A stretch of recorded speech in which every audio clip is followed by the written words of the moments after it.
আজকের ক্লাসে আমরা সবাই মিলে শিখবো কিভাবে আমরা ইংরেজিতে একজন নতুন বন্ধু বা নতুন ফ্রেন্ড বানাতে পারি। তা আমরা যদি একটা নতুন ফ্রেন্ড বানাতে চাই আমাদের অনেক কিছু নিয়ে তাদের সঙ্গে কথা বলা লাগতে পারে, রাইট?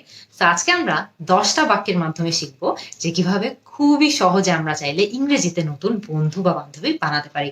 কিভাবে শিখতে পারি? একদম প্রথম সেন্টেন্স আমরা কি বলবো? Hi dash, hi how are you.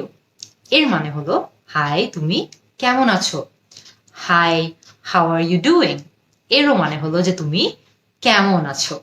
অথবা আমরা এটাও বলতে পারি hi how do you do, এরও মানে হলো যে তুমি কেমন আছো। এরপরে আমাদের কি বলা লাগতে পারে? আমরা হয়তো বা এখন আমাদের নাম বলবো। কিভাবে বলতে পারি? My name is dash. এখানে ড্যাশে আমার নাম যদি মুনজেরিন হয়, ও ওয়েট, আমার নাম তো মুনজেরিনি, সো আমি মুনজেরিনি বসাবো। So my name is Munjerin. এখানে আপনি ড্যাশে আপনার নাম বসাবেন, আপনার নাম যেটা সেটা বসিয়ে দেবেন। আমরা কিন্তু লাস্ট ক্লাসেও এটা নিয়ে কথা বলেছিলাম। সো আমরা ড্যাশে আমাদের নামটা বসিয়ে দেওয়ার পর এরপরে তাদের নাম জানতে চাবো। কিভাবে সেটা জানতে পারি? What dash, what about you, এর মানে হলো তোমার নাম কি। অথবা হোয়াট ইজ ইয়োর নেম, এরও মানে হলো যে তোমার নাম কি। সো আমাদের নাম বলার পর আমাদের কিন্তু ন্যাচারালি তাদের নাম সম্পর্কেও বা তাদের নাম কি সেটাও জানা লাগতে পারে। সো তখন আমরা এই প্রশ্নটা করতে পারবো। মনে করেন যে তারা তাদের নাম আপনাকে বলল, কিন্তু আপনি প্রথমেই তাদের নামটা ঠিক মতো শুনেননি বা শুনতে ভুল হয়েছে। যদি এরকম হয়ে থাকে যে আপনি তারা নাম বললো আর আপনি বুঝেননি যে তাদের নাম কি, আপনি কিন্তু আবারও তাদেরকে জিজ্ঞেস করতে পারেন। কিভাবে? I'm sorry, I did not dash. I'm sorry, I did not catch your name. এর মানে হলো যে I'm sorry, আপনার নামটা আমি ঠিকমতো শুনতে পারিনি। I'm sorry, I did not catch your name. অথবা আপনি এটাও বলতে পারেন I'm sorry, I did not get your name. অথবা I'm sorry, I did not hear your name. So খেয়াল করে দেখবেন যে সবগুলোর অর্থই এটা হলো যে আমি আপনার নামটা ঠিকমতো শুনতে পারিনি। সো আপনি যদি চান যে তারা সেটা আরেকবার রিপিট করুক, could you repeat that? অথবা could you say that again? সেভাবে কিন্তু আপনি তাদেরকে আরেকবার তাদের নাম বলতে অনুরোধ করতে পারেন বা রিকোয়েস্ট করতে পারেন। এরপরে আপনি কি বলবেন? এরপরে হয়তো আপনি তাদেরকে বলতে চান যে তাদের সঙ্গে দেখা হয়ে আপনার অনেক ভালো লাগছে। কিভাবে বলতে পারেন? Dash to meet you, nice to meet you, যে আপনার সঙ্গে দেখা হয়ে আমার অনেক ভালো লাগছে। অথবা গ্রেট টু মিট ইউ, যে আপনার সঙ্গে দেখা হয়ে আমার অনেক ভালো লাগছে। আমরা গুড টু মিট ইউ বলতে পারি, অথবা so good to meet you এটাও বলতে পারি। সবগুলোরই অর্থ হলো যে আপনার সঙ্গে দেখা হয়ে আমার অনেক ভালো লাগছে। এরপরেও কিন্তু কথা বাড়ানো সম্ভব বা কথা আগানো সম্ভব। কিভাবে? আপনি তাদেরকে হয়তো জিজ্ঞেস করতে পারেন যে তারা কোত্থেকে এসছে, বা তারা কোথায় থাকে, বা কোন দেশ থেকে এসছে, বা কোন গ্রাম থেকে এসছে, কিভাবে, বা কোন শহর থেকে এসছে। কিভাবে জিজ্ঞেস করতে পারেন? Where dash, where do you come from, যে আপনি কোন দেশ থেকে এসছেন বা কোন শহর থেকে এসছেন। অথবা ওয়ের আর ইউ ফ্রম, এরও মানে হলো যে আপনি কোত্থেকে এসছেন। তো আপনি যদি এমন একজন ফ্রেন্ড বানাতে যাচ্ছেন যে হয়তো অন্য দেশ থেকে এসছে বা অন্য শহর থেকে এসছে, অন্য জেলা থেকে এসছে, আপনি কিন্তু তাদেরকে সহজেই তাদের দেশ সম্পর্কে, তাদের শহর সম্পর্কে এই প্রশ্নটা করে জানতে পারেন যে ওয়ের আর ইউ ফ্রম, অথবা ওয়ের ডু ইউ কাম ফ্রম। এর পরেও কিন্তু কনভারসেশন বা কথাবার্তা আগানো পসিবল। কিভাবে? এটা কিন্তু অনেক কমন একটা সিচুয়েশন, যে মনে করেন আপনি একটা দেশে জন্মেছেন কিন্তু বড় হয়েছেন আরেকটা দেশে। সো এটা নিয়েও কিন্তু যখন আপনি একজন নতুন বন্ধু বানাচ্ছেন তার সঙ্গে কিন্তু এটা নিয়েও কথা বলতে পারেন। কিভাবে? I am originally from dash and now settled in dash. I am originally from Bangladesh and now settled in America. So এর মানে কি হলো?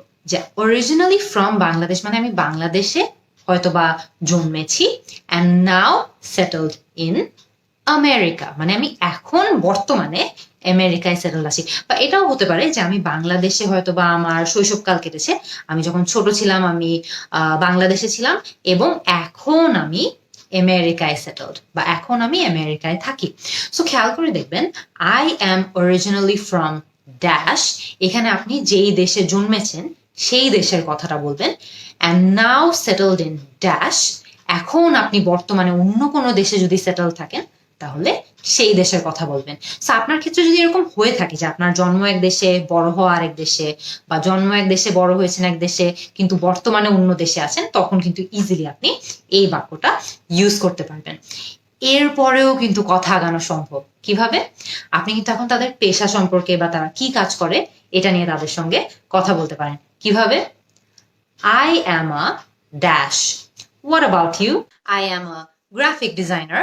What about you? অথবা I am a teacher. What about you? সেটা কিন্তু খুবই easy. আপনি আপনার পেশায় কি করেন বা আপনি কি কাজ করেন সেটা বসাবেন ব্ল্যাঙ্কটাতে, এবং এরপরে তাদেরকে জিজ্ঞেস করবেন যে তারা কি করে। কিভাবে? What about you? এরপরে কিন্তু আপনি চাইলে আপনাদের যদি বয়স রিলেটেড কোনো কথা হয়, যে আপনার বয়স কত বা তার বয়স কত, সাধারণত এটা খুব একটা হয় না, বা যদি হয় তাহলে সেটাও কিন্তু আপনি ইংরেজিতে করতে পারবেন। কিভাবে? I am dash. How about you?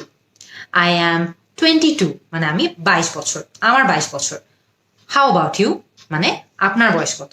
হয়তো আপনি এটাও বলতে পারেন I am 22, জাস্ট 22 বললেও কিন্তু হবে, 22 years old বললেও হবে। আপনার যেটা বলার ইচ্ছা সেটা বললেই চলছে। এরপরে আপনি বলতে পারেন how about you, মানে আপনার বয়স কত। এরপরে মনে করেন যে যখন আমরা একজন নতুন ফ্রেন্ড বানাই বা আমাদের একজন নতুন ফ্রেন্ড হয়, আমরা কিন্তু তাদের বার্থডে সম্পর্কেও জানতে চেতে পারি। কিভাবে? When is your birthday? মানে আপনার জন্মদিন কবে। সেটা কিন্তু খুবই কমন। নতুন ফ্রেন্ড হলে আমরা তাদের বার্থডে সম্পর্কে জানতেই পারি। কিভাবে? When is your birthday? এরপরে মনে করেন যে আপনাদের খুবই ভালো ফ্রেন্ডশিপ হলো। খুবই ভালো ফ্রেন্ডশিপ হলে কিন্তু আমরা ইজিলি তাদের ফেসবুক আইডি সম্পর্কে জানতে চেতে পারি, হয়তো বা তাদের ইনস্টাগ্রাম আছে নাকি এটা নিয়ে জানতে চেতে পারি, তাদের ফোন নম্বর জানতে চেতে পারি, ইমেল অ্যাড্রেস জানতে চেতে পারি। সো কিভাবে সেটা আমরা জিজ্ঞেস করতে পারি? It was great talking to you. May I have your dash? May I have your email address? অথবা may I have your Facebook ID? অথবা may I have your Instagram handle?